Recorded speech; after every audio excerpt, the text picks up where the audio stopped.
Hello and welcome back to another video. Today here again on the Test Drive Unlimited Solar Crown demo, which was available the other week. Now, I only got to play it for a couple of days unfortunately, but during that time I saved up as much money as I possibly could in order to get hold of the Aston Martin DB11 for 830,000 credits. So I did get to a little over $1 million and then went out to purchase one.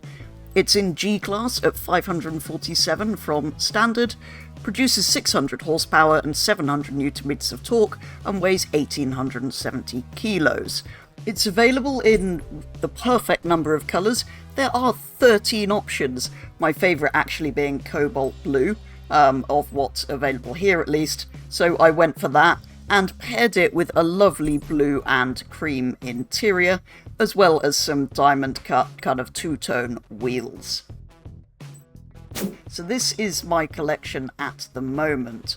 I have been really enjoying driving it, but sadly there are no races that it appears to be eligible for at the moment. So what I'm going to do is jump on in, fire up the engine, and we'll head down to the upgrade and customization shop to see what options are there for the DB11.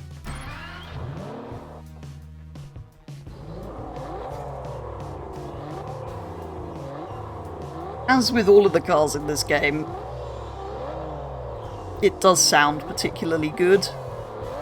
Or at least they all sound very different to each other. But yeah, it does sound very Aston Martin. That startup sound is very unique.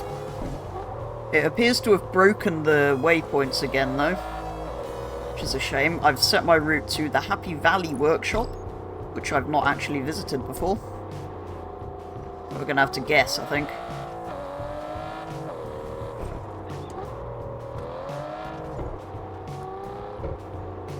Being an Aston though... Oh, what are you doing?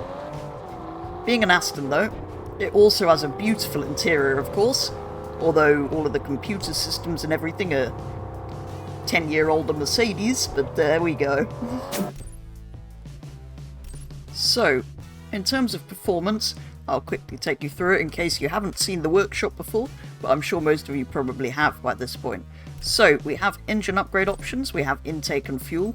At the moment I've only unlocked the performance one, but as you can see, there's then sport, super sport and race, and as you'd imagine it's kind of similar for each thing.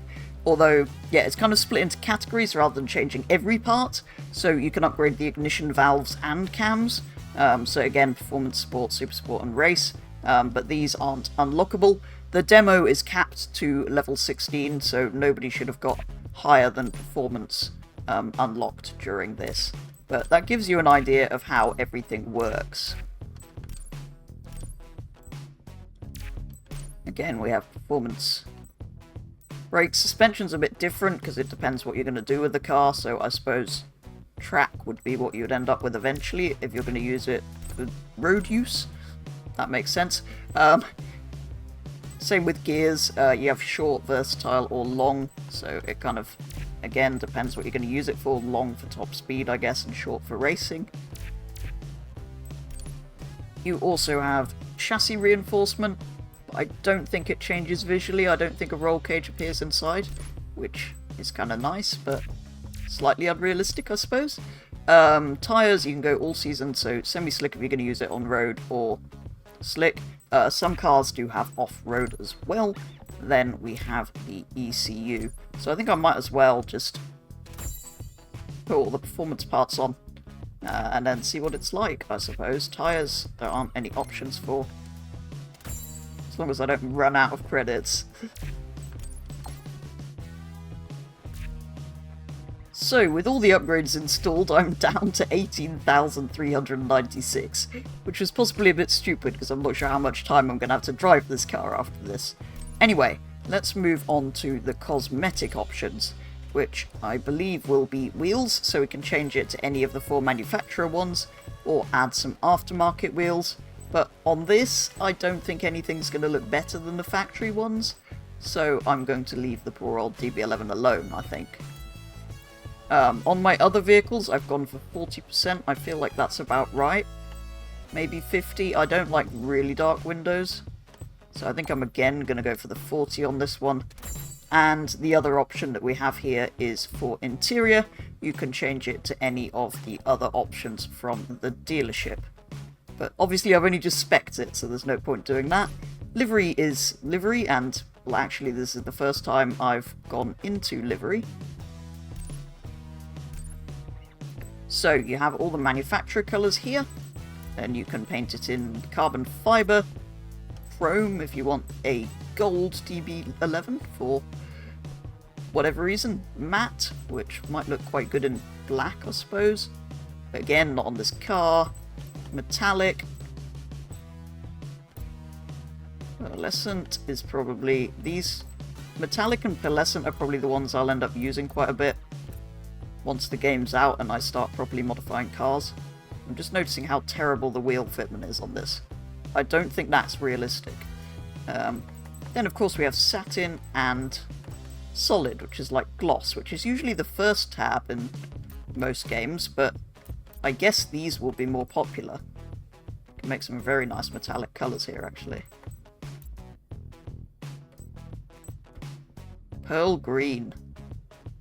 Anyway, then we have stickers. So if we go on here, lots of Solar Crown things. And some of these are, I've been unlocking some of these stickers as we've been going, so some of these are exclusives. I quite like these sorts of ready-made stripes that we can... There you go. It takes a sort of bit of getting used to, but that gives you a quick idea of what that could be like if you started playing about with liveries. Anyway, here we are with our fully upgraded DB11. Let's see what it's like.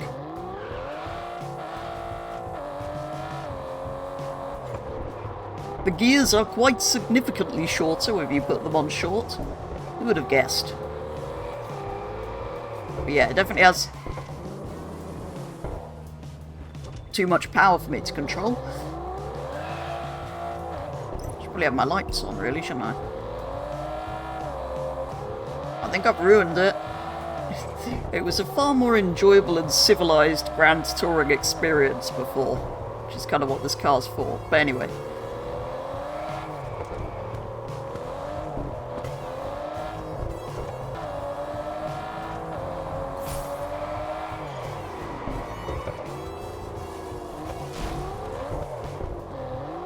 I'm having many problems controlling this. I have actually ruined it.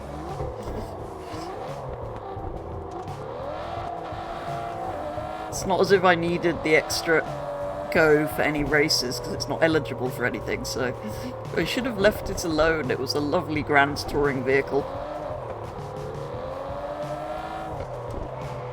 And that is going to do it for today's video here on the Test Drive Unlimited Solar Crown demo, purchasing, testing and modifying the Aston Martin DB11. I'm now rather pleased with my little collection, although I didn't really intend them to all be different shades of blue. Anyway, yeah, stock, it's a lovely thing to drive. I think they've absolutely nailed the sound on it, as they have with most of the cars in this game. I think they've done a particularly good job on the sounds. So yeah, stock, it's nice to drive. There are options for it, but they're to change the wheels. It does look slightly better with a bit of a tint. But yeah, all of the performance upgrades I feel like kind of ruined it. In the full game, I'll probably leave my DB11 as a nice car to cruise in, because, well, there will be faster things to compete in races with. Anyway, as ever, do let me know your thoughts on this demo from what you've seen or played so far. But for today's video, that is going to be all, so thank you very much for watching, and I will be back with the next one very soon.